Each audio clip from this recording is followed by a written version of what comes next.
ஓம் ஸ்ரீ குருபியோ நமக.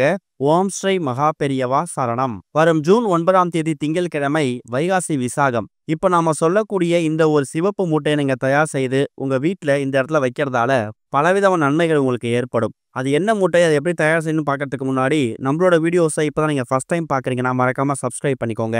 தொடர்ந்து இந்த மாதிரி அப்டேட் தெரிஞ்சுக்கிறதுக்கு பக்கத்துல நோட்டிஃபிகேஷன் பெல்லை கிளிக் பண்ணி ஆல் அப்படிங்கிற செலக்ட் பண்ணிக்கோங்க. இப்ப என்ன மூட்டை எப்படி தயார் செய்யணும் அப்படிங்கிற பத்தி தெளிவா தெரிஞ்சுக்கலாம். ஒரு வருடமும் வைகாசி மாசத்துல வரக்கூடிய விசாக நட்சத்திர தினம் தான் வைகாசி விசாகம். இந்த நாள் முருகப்பெருமானுக்குரிய அற்புதமான ஒரு நாள். சொல்லப்போனா முருகப்பெருமான் அவதரிச்ச நாளாதான் கந்த புராணத்துல சொல்லப்பட்டிருக்குது. முருகனோட பிறந்த நாள். சிவபெருமானோட நெற்றிக்கல்லிருந்து வெளிவரக்கூடிய அந்த தீக்கதிர்ல இருந்து முருகப்பெருமான் அவதரிச்ச தினம் இந்த வைகாசி விசாகம் அப்படிங்கிற மாதிரி புராணங்கள்ல சொல்லப்பட்டிருக்குது. அப்படிப்பட்ட நல்ல நாள்ல நம்ம முருகப்பெருமானை வணங்கணும்னா பலவிதமான செல்வங்களும் சகல சௌபாக்கியங்களும் நம்ம குடும்பத்துக்கு வந்து சேரும். முருகப்பெருமான் யாரு? ஆறுமுகம். நம்மளோட பலவிதமான பிரச்சனைகளை தீர்த்து வைக்கக்கூடியவர். நம்மளோட தனித்தனி கஷ்டங்களுக்காக தனித்தனி தெய்வங்களை வணங்குறதுக்கு பதிலா ஒட்டுமொத்த கஷ்டங்களும் ஒரே நேரத்தில் சரியாகணும்னா நம்ம முருகப்பெருமானை வணங்கலாம். முருகப்பெருமானுக்குரிய விரதங்கள் நிறைய வந்திருந்தாலும் அவர் அவதரிச்ச தினமாக இருக்கக்கூடிய வைகாசி விசாகம் ரொம்பவே சிறப்பு வாய்ந்தது. முதல்ல விசாகம் நட்சத்திரம் எத்தனை மணிக்கு ஆரம்பித்து எத்தனை மணிக்கு முடியுது, முருகப்பெருமானுக்கு எத்தனை மணிக்கு பூஜை செய்யலாங்கிற விஷயங்களை நீங்க தெரிஞ்சுக்கணும். என்னதான் ஜூன் 9ஆம் தேதி திங்கட்கிழமை வைகாசி விசாகமா இருந்தாலும் ஜூன் 8ஆம் தேதி ஞாயிற்றுக்கிழமை மதியம் 2 மணி 10 நிமிஷத்துக்கெல்லாமே இந்த விசாகம் நட்சத்திரம் பிறந்துருது. அது திங்கட்கிழமை மாலை 4 மணி 40 நிமிஷம் வரைக்கும் இருக்கு. பொதுவாக திங்கட்கிழமையில ராகு காலம் அப்படிங்கிறது 7:30-9 வரும் காலையில. யமகண்டம் அப்படிங்கிறது 10:12 வரும். இந்த 2 நேரத்தை தவிர மற்ற நேரத்துல தாராளமா முருகப்பெருமான் வழிபாட்டுக்கு நீங்க முக்கியத்துவம் கொடுக்கலாம். அதை சரியா பகல் 12:15 1:15 இந்த 1 மணி நேரம் இருக்கு பாருங்க. இந்த 1 மணி நேரத்தை நீங்க வழிபாட்டுக்கு பயன்படுத்திக்கலாம். முருகப்பெருமான் போட்டோ சிலையை கழுவி சுத்தப்படுத்தி சந்தன குங்குமம் பொட்டு வைத்து முடிஞ்சா வீட்டுல வேலோ இல்ல முருகனோட விக்கிரகமோ இருந்துச்சுன்னா அதுக்கு அபிஷேகம் பண்ணுங்க. பன்னீர்ல சந்தனத்தை குழைத்து அந்த சந்தனத்தை நீங்க முருகப்பெருமானுக்கு வைக்கும்போது அதை முருகப்பெருமான் விரும்பி ஏத்துப்பாரு. முருகப்பெருமானுக்குரிய நைவேத்தியம் செஞ்சு வச்சு படைக்கலாம். முருகப்பெருமானுக்குரிய மலர்கள் நிறைய இருக்கு. அதுல குறிப்பா சிவப்பு நிற மலர்கள், செவ்வரளி, செம்பருத்தி, இது மாதிரி மலர்களால நீங்க முருகப்பெருமானுக்கு அலங்காரம் பண்ணலாம். முருகப்பெருமான் ஒரு இனிப்பு பிரியர். இனிப்புல என்ன நைவேத்தியம் செஞ்சு வச்சு படைக்க முடியுமோ அதை செஞ்சு வச்சு படைக்கலாம். இல்லையா கடைகள்ல ஸ்வீட் வாங்கிட்டு வந்து அதை முருகப்பெருமானுக்கு சமர்ப்பிக்கலாம். முடிஞ்சா வடை பாயசத்தோட படையல் போட்டு மதியம் 12:15 மணிலேருந்து 1:15 இந்த 1 மணி நேரத்துல தாராளமா முருகனுக்கு வழிபாடு நடத்துங்க. மாலை ஒரு 6-7 மணிக்கு மேல தாராளமா கோவிலுக்கு போயிட்டு நீங்க பூஜை செய்யலாம். 4:40 விசாக நட்சத்திரம் முடிஞ்சாலும் கோவில்கள்ல அன்றைக்கு நாள் முழுக்க முருகப்பெருமானுக்கு அபிஷேக ஆராதனைகள் நடக்கும். அதுல போய் கலந்துக்கோங்க. முடிஞ்சா அந்த அபிஷேகத்துக்கு தேவையான அலங்காரத்துக்கு தேவையான பொருட்களை உங்க கையால வாங்கி கொடுங்க. குழந்தை பாக்கியம் இல்ல, திருமண வரன் அமையல, சரியான வேலை கிடைக்கலன்னு என்னென்ன வேண்டுதல் இருக்கோ அது எல்லாத்தையும் முருகப்பெருமான் அவதரிச்ச இந்த ஒரு வைகாசி விசாகத்தன்னைக்கு நீங்க கோரிக்கையா வைக்கும்போது அதை முருகப்பெருமான் உங்களுக்கு நிறைவேற்றி கொடுப்பாரு. குறிப்பா முருகப்பெருமான் அவதரிச்ச தினமாக இருக்கக்கூடிய வைகாசி விசாகத்துல உபவாசம் இருந்து முருகப்பெருமானை வணங்கி விரதம் இருந்து வழிபட்டீங்கன்னா குழந்தை பேரு உண்டாகும். இந்த வைகாசி விசாகத்துக்கு விரதம் இருந்தீங்கன்னா அடுத்த வைகாசி விசாகத்துக்கு அந்த முருகப்பெருமானே உங்க வயிற்றுல வந்து குழந்தையா பிறப்பார் அப்படிங்கிறது ஒரு பெரிய நம்பிக்கை. உங்க குடும்பத்துல உங்க மகனுக்கோ மகளுக்கோ குழந்தை பாக்கியம் இல்லைன்னா தாராளமா நீங்களும் அவங்களுக்காக விரதம் இருந்து அவங்கள கோவிலுக்கு கூட்டு போயிட்டு பூஜை செய்யலாம், அர்ச்சனை பண்ணலாம். இது எல்லாமே வைகாசி விசாகத்தன்னைக்கு பொதுவா நீங்க செய்யக்கூடிய வழிபாட்டு முறைகள். இது போக இப்ப நாம சொல்லக்கூடிய வீட்டுல பண்ணக்கூடிய சில தாந்திரிக முறைகள் இருக்கு.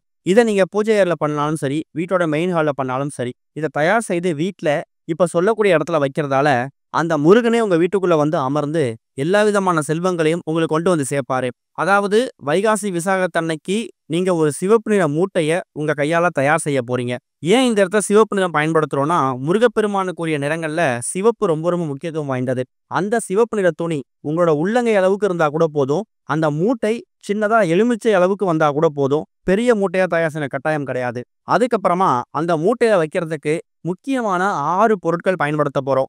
இந்த 6 பொருட்கள்ல முருகப்பெருமானுக்கு உகந்த 6 பொருட்கள் எது வேணாலும் நீங்க பயன்படுத்திக்கலாம். உதாரணத்துக்கு துவரம்பருப்பு. துவரம்பருப்பு என்ன? செவ்வாய் பகவானோட தானியம். செவ்வாய் பகவானோட அதிபதி யாரு? முருகப்பெருமான். செவ்வாய் பகவான் நம்மளோட கடன் பிரச்சனையை தீர்த்து வைக்கக்கூடியவர், பொருளாதாரத்துல முன்னேற்றத்தை ஏற்படுத்தக்கூடியவர். அடுத்ததா ஒரே ஒரு சில்லறை நாணயம். அடுத்ததா ஒரே ஒரு சந்தன வில்லை. ஒரிஜினல் சந்தனம் தான் பயன்படுத்தணும் அப்படிங்கிற கட்டாயம் கிடையாது. இந்த சந்தன டப்பால இருக்கக்கூடிய சந்தன வில்லைகள் இருக்குல்ல, அது ஒன்று பயன்படுத்திக்கலாம். அடுத்ததா சிவப்பு நிற மலர் 1. இப்ப மொத்தமா 4 பொருட்கள் சொல்லியிருக்கோம். அடுத்த 2 பொருள் முருகனுக்கு ஏற்ற ஏதாவது 2 பொருள் நீங்க சேர்த்துக்கலாம். இல்லைன்னா ஒரே ஒரு துண்டு பச்சை கற்பூரத்தையும் ஒரே ஒரு ஏலக்காயையும் சேர்த்துருங்க. இப்போ மொத்தமா 6 பொருட்கள் அதுல கணக்குல வந்துரும். அதுல முதல்ல சொல்லிக்கிற 4 பொருட்கள் முக்கியமான பொருட்கள். பூஜை அறையில விளக்கேத்தி வச்சுடுங்க. முருகப்பெருமானுக்கு எந்த நேரத்துல பூஜை பண்ண போறீங்களோ, அந்த நேரத்துல முருகப்பெருமான் ஃபோட்டோ சிலைக்கு முன்னாடி நீங்க தயார் செய்து வைத்திருக்கக்கூடிய அந்த சிவப்பு நிற துணி இருக்குல்ல, அத விரிச்சு வைத்து, அதுல நீங்க ஏற்கனவே எடுத்து வச்சிருக்கக்கூடிய அந்த 6 பொருட்கள் இருக்குல்ல, துவரம்பருப்பு, சில்லறை நாணயம், சந்தனம், சிவப்பு நிற மலர், பச்சை கற்பூரம், ஏலக்காய். இந்த 6 பொருட்களையும் அந்த மூட்டையில வைக்கணும். ஒரு பொருளா வைக்கும்போது, ஓம் சரவண பவ, ஓம் சரவண பவன் சொல்லிக்கிட்டே வைக்கணும். அதுக்கப்புறமா முருகப்பெருமான கையெடுத்து கும்பிட்டுட்டு, எங்க வீட்டுக்குள்ள இதுவரைக்கும் இருக்கக்கூடிய எல்லா விதமான தோஷங்களும் விலகணும். நீங்க அவதரிச்சக்கூடிய இந்த நாள்ல எங்க குடும்பத்துல இருக்கக்கூடிய எல்லா விதமான கெடுதல்களும் விலகி, நல்லது மட்டுமே புதுசா பிறக்கணும். எங்க வாழ்க்கையிலயும் சந்தோஷங்கள் அதிகமாகணும்னு சொல்லி என்னென்ன வேண்டுதல் இருக்கோ அது எல்லாத்தையும் முருகப்பெருமான் கிட்ட மனசார கோரிக்கையா முன்வைங்க. அதுக்கப்புறமா உங்க கையால அந்த சிவப்பு நிற துணிய மூட்டையா தயார் செய்து அந்த விளக்கு எரியக்கூடிய அந்த பூஜை அறையில முருகப்பெருமான் போட்டோக்கு முன்னாடி ஒரு 1/2 மணி நேரத்துல இருந்து 1 மணி நேரம் வச்சிடுங்க. அதுக்கப்புறம் நீங்க உங்க அன்றாட வேலை பார்க்கலாம். சரியா ஒரு 1 மணி நேரம் கழித்து அந்த சிவப்பு நிற மூட்டைய உங்க வீட்டோட நிலைவாசல்ல கட்டி தொங்க விடணும். நிலைவாசல்னா வெளியில இருந்து வீட்டுக்குள்ள வரும்போது உங்களோட பார்வை இந்த மூட்டை மேல விழணும். அதுக்கேத்த மாதிரி வெளியில ஏதாவது ஒரு இடத்துல இந்த மூட்டையை கட்டி தொங்க விட்டுருங்க. இந்த மூட்டையை கட்டுறதால என்ன ஆகும்னா, உங்க வீட்டுக்குள்ள முருக கடாட்சம் அதிகமாகும். முருகன் நடமாட்டம் அதிகமாகும். அதுவும் வைகாசி விசாகத்தன்னைக்கு முருகன் அவதரிச்சக்கூடிய அந்த நாள்ல முருகனை உங்கள் வீட்டுக்குள் வசியம் பண்ணக்கூடிய அற்புதமான ஒரு மூட்டை தான் இந்த ஒரு சிவப்பு நிற மூட்டை. இந்த மூட்டையை தயார் செய்து நிலைவாசலை கட்டிடுங்க. ஒருவேளை மாலை 4:40 அந்த விசாக நட்சத்திரம் முடியுதுல்ல, அதுக்குள்ள தயார் செய்து கட்ட முடியலனா பூஜை அறை எல்லாத்தையும் தயார் செய்து மூட்டையை மட்டும் வச்சிடுங்க. உங்க வேலையெல்லாம் முடிச்சுட்டு கட்டுறத நீங்க மாலை ஒரு 6-7 மணிக்கு மேல கூட கட்டிக்கலாம். ஆனா மூட்டை தயார் செய்யக்கூடிய நேரம் விசாகம் நட்சத்திரம் முடியறதுக்குள்ள தயார் செய்யணும். அதை கணக்கு பண்ணிக்கோங்க.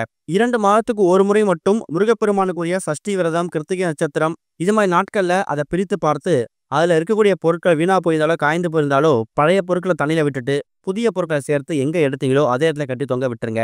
இந்த ஒரு வைகாசி விசாகத்தன்னைக்கு இந்த மூட்டையை நீங்க கையால தயார் செய்து கட்டுறது மூலயமா எல்லா விதமான தோஷங்களும் நிவர்த்தியாகி நல்லது மட்டுமே நடக்கும். இன்னொரு பக்கம் வைகாசி விசாகம் அப்படிங்கிறது முருகன் அவதரிச்ச தினம் அப்படிங்கிறதால தான தர்மங்கள் ரொம்ப முக்கியம். ரொம்ப பெருசா தானம் பண்ண வேணாம். முருகன் கோவிலுக்கு போறீங்களா, அங்க யாசகம் கிட்ட உட்கார்ந்துருக்கக்கூடியவங்களுக்கு உங்க கையால ஏதாவது ஒரு ₹5 ₹10 தானம் பண்ணுங்க. குடை, செருப்பு, வஸ்திரம், தானியங்கள் இது மாதிரி விஷயங்களை தானமா கொடுக்கலாம். கோவிலுக்கு போகும்போது கட்டாயம் முதல்ல விநாயகர் பெருமானை வணங்கிட்டு, அதுக்கப்புறமா சிவபெருமானை வணங்கிட்டு, அதுக்கப்புறம் குடும்பத்தோட போயிட்டு முருகப்பெருமான தரிசனம் பண்ணி விளக்கு போட்டுட்டு வாங்க. தானங்கள்லயே சிறந்த தானம் அன்னதானம். வைகாசி விசாகத்தன்னைக்கு அன்னதானம் பண்றதும் விசேஷம்தான். திங்கட்கிழமை சோமவாரம் சிவபெருமானுக்கு உகந்த நாள்ல அவருடைய பிள்ளையாக இருக்கக்கூடிய முருகப்பெருமான் அவதரிச்ச வைகாசி விசாகம் வந்திருக்கிறதுக்கு நம்ம கொடுத்து வச்சிருக்கணும். இது ஏதாவது ஒரு வருஷம் மட்டும் தான் அமையும். நமக்கு இந்த வருஷம் அமைஞ்சிருக்கு. அதை தவற விட்டுறாதீங்க. இறைசக்தி அதிகமாக இருக்கக்கூடிய இந்த மாதிரி விசேஷ நாட்கள்ல நீங்க நம்பிக்கையோட செய்யக்கூடிய எந்த ஒரு தெய்வீக சம்பந்தப்பட்ட விஷயங்களும் வீண் போகாது. என்றைக்காவது ஒரு நாள் அதுக்கான பலன் உங்களை வந்து சேரும். நம்பிக்கையோட பண்ணுங்க, நல்லதே நடக்கும். ஓம் ஸ்ரீ குருபியோ நமக. ஓம் ஸ்ரீ மகா பெரியவா சரணம்.